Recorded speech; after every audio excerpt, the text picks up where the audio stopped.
estamos listos para comenzar esta tarde de día lunes con buena conversa, con buenos temas. Le damos la bienvenida a Cristóbal del Campo. Él es quiropráctico y kinesiólogo. Ustedes ya lo conocen porque ha venido otras veces a Mija. Bienvenido, que esté muy bien. Gracias, Cristóbal, por estar acá. Y vamos a hablar de un tema muy interesante que es la fibromialgia. Así es. Fibromialgia, que uno asocia y dice fibromialgia y es como... No hay una causa, como que al tiro uno asocia que es una enfermedad que no tiene una causa tan clara, no tiene un diagnóstico tan certero. Exactamente. Bueno, primero, gracias nuevamente por la invitación. Exactamente, la fibromialgia todavía no tiene una causa clara, sino que es de origen aún desconocido, ¿ya? Y se caracteriza principalmente, lo asociamos a el dolor, ¿cierto? Pero que básicamente... el dolor es un dolor generalizado que puede estar en los músculos y articulaciones y que no solamente es un punto de dolor, sino que debe tener 7, depende de la escala que se evalúe, 7 o más puntos de un total de 18 o 11 regiones del cuerpo que te generen dolor.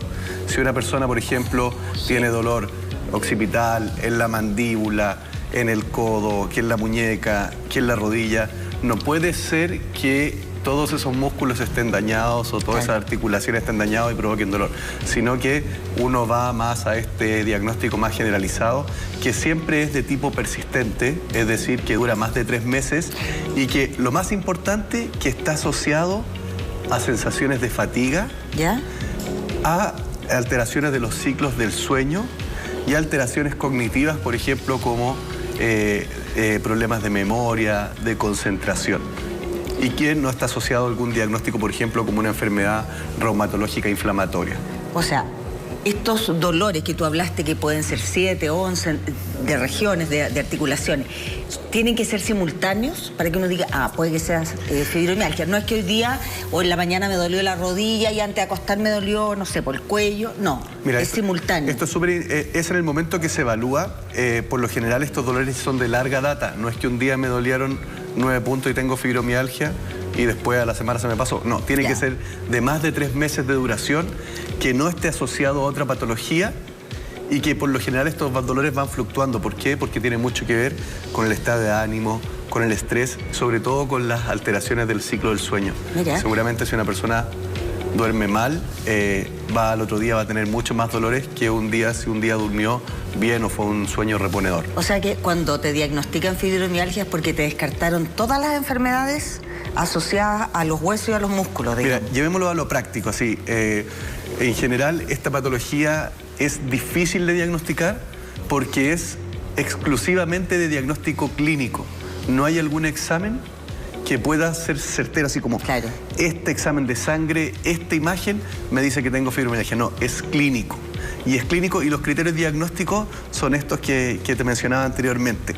Entonces, por ejemplo, una persona que va, por lo general la especialidad que van es al reumatólogo de reumatología, le toman ciertos exámenes de sangre, por ejemplo, un hemograma, por ejemplo, un perfil tiroideo, bioquímico y la proteína quinasa, para poder descartar otras enfermedades como diagnóstico diferencial. Por ejemplo, una enfermedad del tejido conectivo o una enfermedad inflamatoria, como por ejemplo, ¿cuáles? El lupus eritematoso, un síndrome de Marfan. ¿No?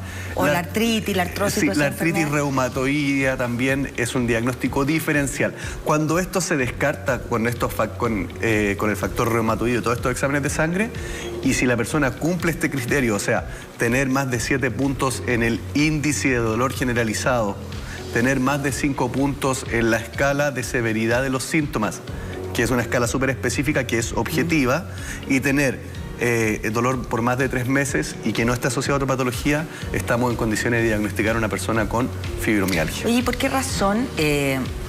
Porque claro, lo ideal sería ir como al origen del problema para poder solucionarlo, que como tú dices, se coincide con que es con gente que duerme mal, que tiene problemas ciertos para dormir, o problemas cognitivos, ¿Por qué sucede que la gente que sufre fibromialgia, que padece esta enfermedad, siempre dice que no tiene cómo sacarse el dolor? ¿Por qué cuando a mí me duele el codo y me tomo un ibuprofeno, me desinflama y me quita el dolor. ¿Por qué a una persona con fibromialgia que tiene dolor en todo el cuerpo no le funcionan los analgésicos y antiinflamatorios?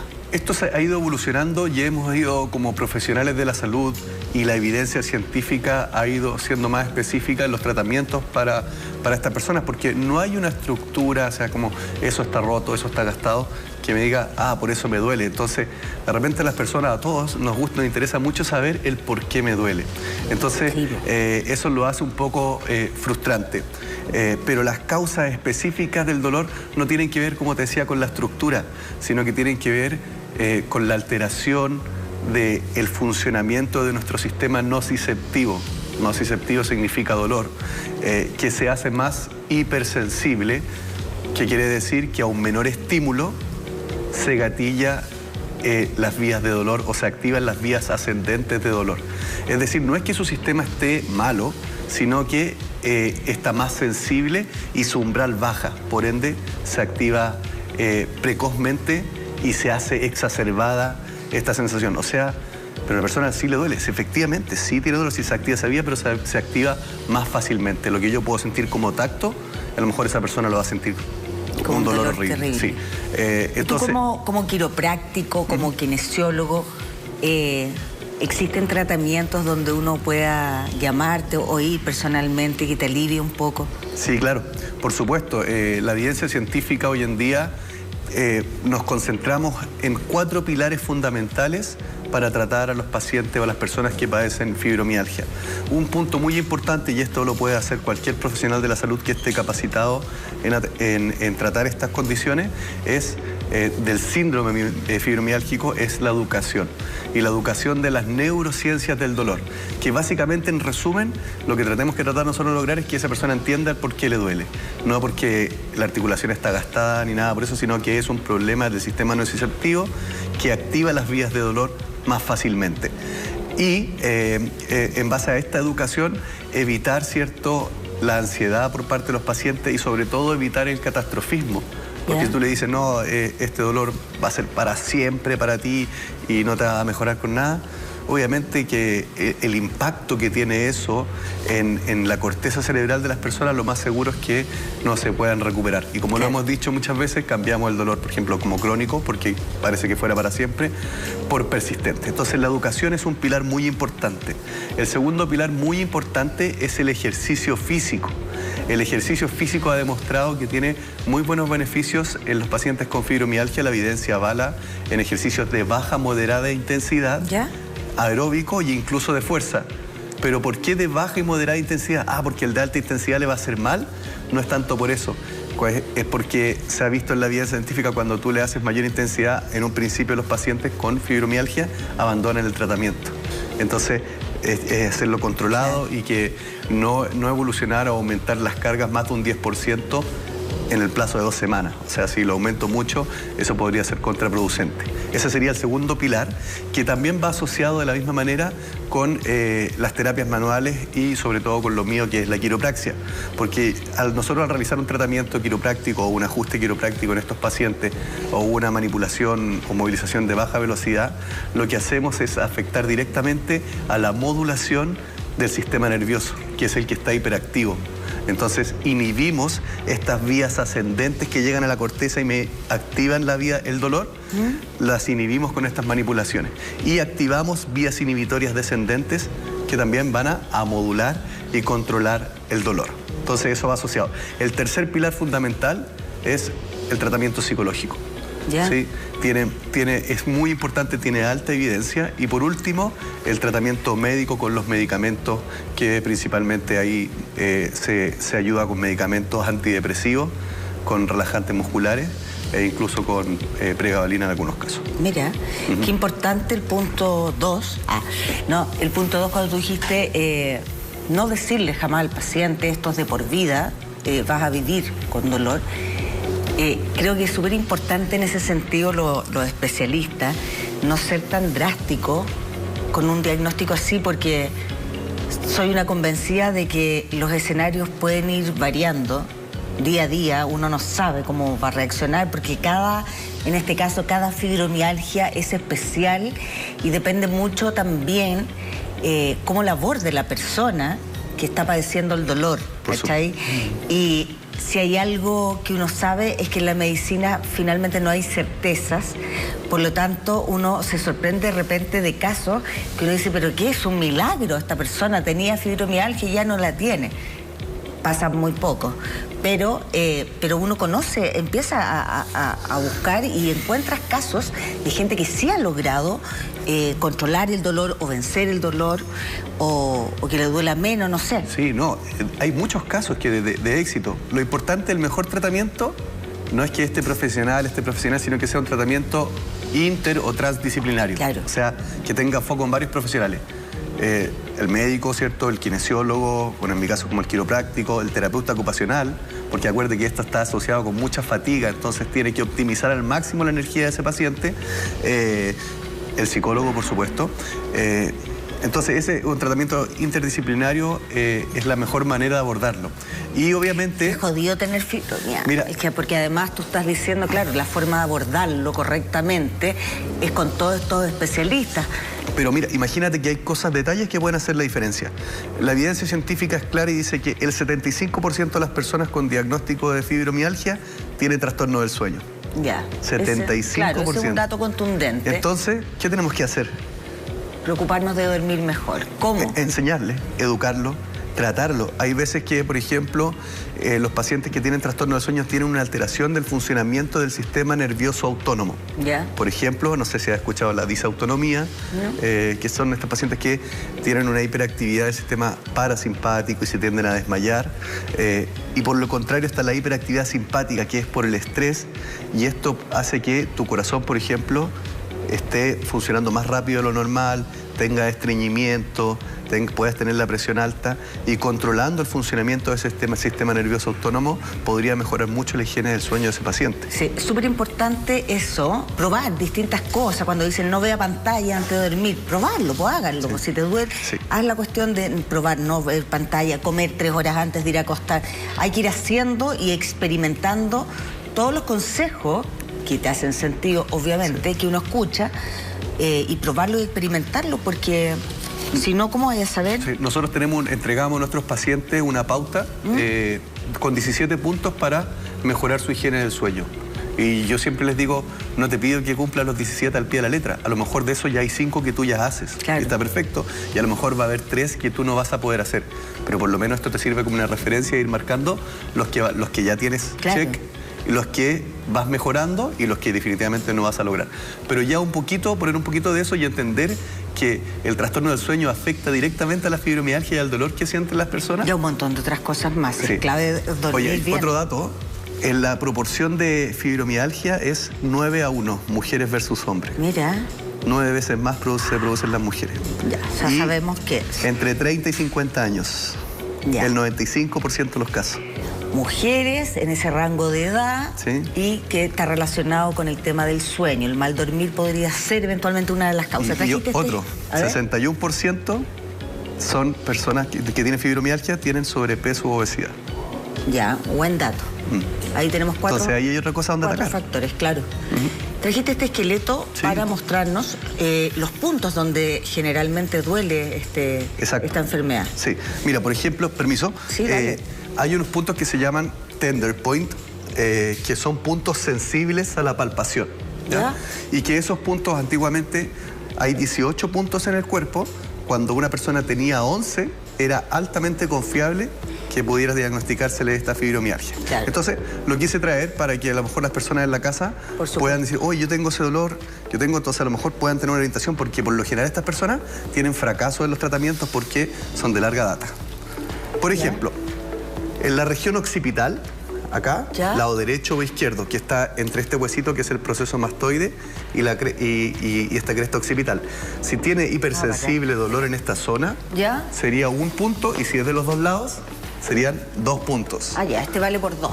Claro, es que siempre son bilaterales. Ya. Después en la región del cuello, en este sector, entre C5 y C7, podría también tener dolor en esta zona. En los hombros. En los hombros, ¿cierto? Que es la región del trapecio superior. En los músculos supraespinosos que están sobre esta fosa que se llama fosa supraespinosa acá. también son 2 puntos bien frecuentes de dolor de origen fibromiálgico en los epicóndilos laterales. ¿Ya? Del lado derecho y izquierdo, ¿cierto? Que es típico en la tendinopatía lateral del codo, pero en este no tiene una causa atribuible. En los cóndilos mediales de la rodilla, también en la región glútea, en la, obviamente, región lumbar. Ya no sé cuántos llevo, pero si sumamos... Muchos. Si sumamos de eso total de 18, si sumamos que tiene más de 11, es altamente probable que lo pueda tener con los otros criterios diagnósticos que vimos al principio. Cristóbal, ¿y es una mezcla de dolor muscular y óseo? Es que el dolor no es ni de... ocurre en estas regiones. Por eso la escala actual, que es el índice de dolor generalizado, necesitamos tener sobre 7 puntos de 19. Y lo habla por región. Por ejemplo, que sería la segunda parte. La región del brazo, del antebrazo, del muslo, de la pierna, región glútea, lumbar baja, lumbar media, cervical, torácico, abdominal, pélvico. Ahí hay 19 regiones. Si a una persona le duele más de 9 regiones o más de 7 regiones, también tiene un criterio diagnóstico cumplido para poder diagnosticar la fibromialgia. Entonces, aquí uno le entrega una hojita a los pacientes con un dibujo y ellos van marcando en una cruz, con una cruz qué regiones les duelen. Y ahí uno hace la suma y dice si cumple ese criterio o no cumple ese criterio. Que igual de importante otro criterio es cuantificar la fatiga, cuantificar la alteración del sueño y cuantificar la alteración cognitiva. De 0 a 3, 0, nada, 1 leve, 2 moderado, 3 grave. Por ejemplo, ¿cómo calificas tu alteración del trastorno del sueño? Que puede ser interrumpido, puedes tener insomnio o definitivamente no duermes. Entonces puede ser grave, 3. ¿Y el tema de la fatiga? La fatiga es un temazo porque estas personas que tienen esta fatiga duermen y no se recuperan. ¿Ya? Entonces empieza un poco a colapsar, a estresarse porque dicen ya, estoy cansado, siento el cuerpo pesado, ¿sí? Tengo sensación de fatiga, voy a dormir. Y despiertan igual. Igual, no es reparador el sueño. No les permite reparar la sensación de fatiga. Ya, o sea, cuando hablamos fatiga, porque uno a veces asocia fatiga, cuando uno dice me siento fatigado, que estás medio mareado, ¿cierto? Sí. Por la falta de alimento, claro, por la falta de energía. Claro. ¿A eso te refieres cuando hablas de que sientes fatiga? Sí, pero tampoco se le soluciona con la alimentación. Con la dormida. ¡Oh, qué tremendo! Mira, hemos tocado el tema antes y la verdad es que son muchas, como tú bien decías, las personas que sufren fibromialgia. Así es que ojalá les haya servido esta conversación, o personas que de repente sienten dolores y no tienen un diagnóstico. Entonces, atentos a lo que dijo Cristóbal de la cantidad de partes del cuerpo que te pueden doler para calificar como paciente de fibromialgia. Sí, pueden buscarlo incluso en internet, la escala que se llama el índice de dolor generalizado o la escala de severidad de los síntomas y sumar su propio puntaje para tener una idea. Obviamente hay que ir al profesional de la salud para tener un diagnóstico objetivo y un buen tratamiento, pero sí, entendiendo esto, los pacientes que se tratan con fibromialgia de manera integral tienen muy buenos resultados y pueden hacer su vida normal. Tenemos en pantalla el Instagram @clínica_talus/clínica talus.cl. Ahí está. Para que ubiquen a Cristóbal, ¿cierto? Y abiertos siempre, me imagino, a responder cualquier consulta que tenga la gente. Lo pueden ubicar ahí. 1.000.000 de gracias. Cristóbal del Campo, él es kinesiólogo y quiropráctico.